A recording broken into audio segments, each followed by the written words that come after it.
What's good, y'all? Justin Gay, Seeds is Antidote. Yo, we out here, man. Just dawned on me, it's been a minute since we've done stuff with a microgreen. So here's another microgreen video. I'm gonna be seeding some pea out though, however. I need to actually make some more trays too. Hey now, everything we need. Let's proceed. Oh, bars. A question that comes up in consultations all the time is, should I overhead water or should I not overhead water? Out here in Fontana, where I'm at, I overhead water pretty much everything. There was a point where, you know, I did rust. Actually, I did a couple videos on it where I was bottom watering when the canopy got a little higher, or just a little bit like that. Then I would actually go ahead and start bottom watering. That was, of course, to reduce mold.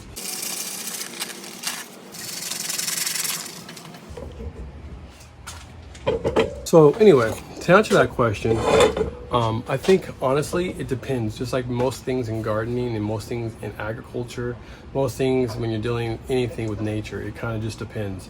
I'm here in Fontana where I can get away with that. I can actually overhead water for the most part all of the year. There's a couple times of the year where it's a little bit more humid, especially now that I'm in here. I got to see how it's going to play. So far, so good. I've been able to overhead water.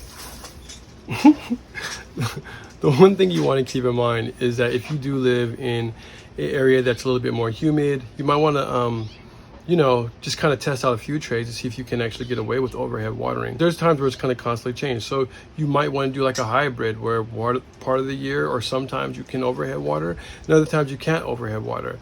What I do find that has helped me out a lot when it does come to overhead watering is two things. One, I'm not doing it 100% anymore, but I did feel like this, at least it kind of rests my mind a little bit. See those those holes back there or underneath there? Being able to have those drainage so it helps to dry out the tray. That actually helped me regulate a lot of time in terms of my trays can all get watered right about the same time. Wasn't 100% science, but it did help out a lot. Another thing is making sure that your canopy, as this lovely beauty is right here, is always firm. If your canopy is always firm, there's a really good chance that you can get away with overhead watering. So those are kind of my tidbits, but keep in mind overhead watering too actually might.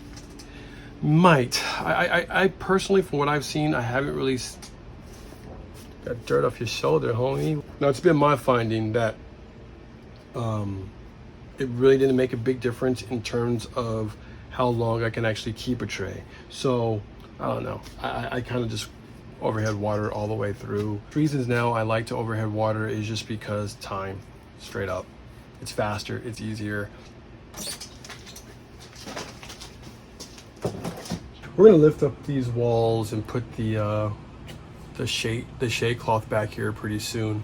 So we'll have enough, you know, of our dry air kind of pushing through to make it to where I should still be able to bottom water most of the things. I'm sorry, overhead water most of the microgreens, or all of the microgreens, to be honest with you. So of course here at this stage, you know, the canopy is relatively low. It doesn't really matter, you know, overhead watering is actually preferred. When we start going here, this is about the stage where I used to start bottom watering. I no longer do that. And then definitely as we progress, you know, we'll definitely be bottom watering. Here's the deal. Some of these microgreens, of course, are going to be way more forgiving than others, right? So your pea, your sunflower, those are going to be more forgiving, even if you're doing things like buckwheat, grasses, things like that. Way more forgiving. I think it has a lot to just do with the compound, like the sulfurs and different things that are inside of a lot of these brassicas. Because when it comes to those, you really want to, I mean, basically all of them really, right? But specifically the brassicas, because I mean the pea and the sunflower will do what we're getting ready to talk about. If you overhead water when these guys are actually coming back, but when they are in a deep wilt, let's say, so I don't have any to show right now, but when everything is pretty much just depleted and falling over, that's a really good time to bottom water that tray. However, I actually still top water a lot of those trays and still get away with it. It could just be my area. Like I said, I'm very dry here. I can get away with things like that. I can even get away with actually, especially like when it comes to the pea here, the sunflower, those are gonna get harvested tomorrow, so I'm not worried too much about it. But even those, like I can actually do a forced, like a forced wilt, if you will, and allow them to kind of droop over a little bit and then come back on top and overhead water them about a couple hours later than I normally would. That just helps me slow them down so that I can get them ready for my market mix tomorrow, or the next day, or whenever it is I need to harvest them. It's something I don't always do, but it does come in handy. It's like the opposite approach to slowing them down in the cool, right? I got asked that question not too long ago. If you can actually slow down your microgreens by putting them in the refrigerator, and the answer is yes. I've actually been able to hold a lot of microgreen trays doing that. So if you have that option, definitely go for it. I do have the option, and I do that at times, especially when it comes to my sunflower.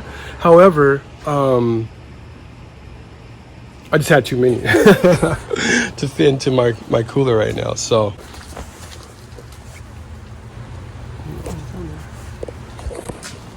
anyhow, yeah, so I overhead water pretty much most time of the year. I'm actually getting ready to install, definitely on this table, an automated system to where now we can actually have sprayers come on the table. And I'm thinking about actually doing some kind of a misting system in here. That's just gonna allow them to not wilt, if you will. Especially when it comes through the heat of the summer.